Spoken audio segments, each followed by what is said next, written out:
બનાસકાંઠા જિલ્લાના થરાદ ખાતે આવેલા શેરણનગર સોસાયટી રાજપૂતવાસમાં આવેલા દશામાના મંદિરે દશામાની મૂર્તિ વિસર્જન માટે ભક્તોનું ઘોડાપૂર ઉમટ્યું હતું। દશામાના મંદિરે મૂર્તિ પધરાવવા માટે વાવની વ્યવસ્થા કરવામાં આવી હતી।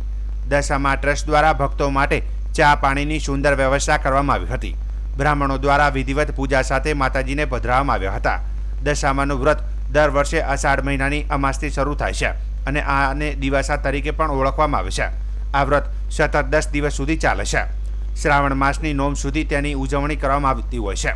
દશામાના વ્રતમાં મુખ્યત્વે માટીની સાંઢણી માતાજીનું વાહનનું સ્થાપન કરીને પૂજા કરવામાં આવી હતી। અષાઢ મહિનાની અમાસના દિવસે સવારે દશામાની માટીની મૂર્તિ અથવા તો સાંઢણીની સ્થાપના કરવામાં આવી હતી।